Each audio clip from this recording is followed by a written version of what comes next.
Buyer cannot be penalised for the misdeed of the seller. Seller की गलती की सजा बायर को नहीं दी जा सकती। भारत की संसद ने section 16(2)(c of the GST act इस धारा को बनाने में विफलता की है। कौन सा बायर गिल्टी है, कौन सा बायर इनोसेंट है, कानून इस बात पे साइलेंट है। सभी बायर्स को एक ही लाठी से नहीं हाँका जा सकता।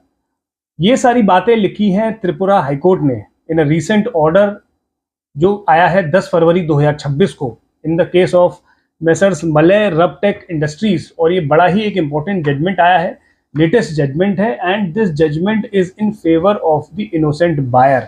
और त्रिपुरा हाईकोर्ट ने इस जजमेंट में कुछ बातों को रिपीट किया है। पहला उसने बोला है कि the buyer can not be expected to do something which is impossible. Buyer से असंभव कार्य की अपेक्षा नहीं की जा सकती।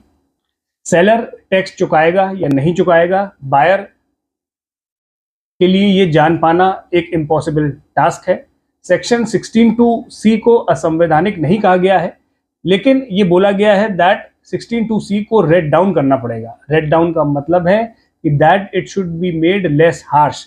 अगर सप्लायर ने गलती करी है तो उसकी सजा मिलनी चाहिए only to the supplier and not to the bona fide buyer.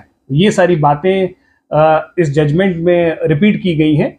तो अब इसमें काफ़ी मेरे क्लाइंट्स पूछते हैं कि इतने सारे जजमेंट्स हाईकोर्ट के आ चुके हैं which are in favour of the bona fide buyer, लेकिन एज ऑन डेट भी जो जीएसटी डिपार्टमेंट है या जो जीएसटी फर्स्ट अपीलेट अथॉरिटी है वो टैक्स लगा रही है।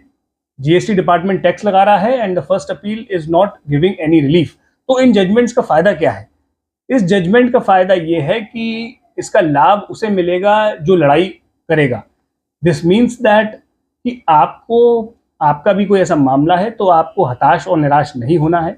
अगर आपकी बात जीएसटी कार्यालय नहीं सुनेगा तो आपकी बात सुनेगा जीएसटी न्यायालय, विच मीन्स दैट कि आपको अपील करनी है जीएसटी ट्राइब्यूनल में। और जीएसटी ट्राइब्यूनल की जो अपील फाइलिंग की प्रक्रिया है वो प्रारंभ हो चुकी है। Last date is 30th of June 2026।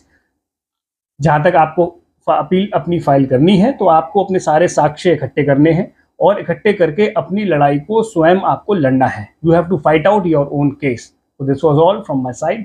Thank you and have a nice day. Thank you very much.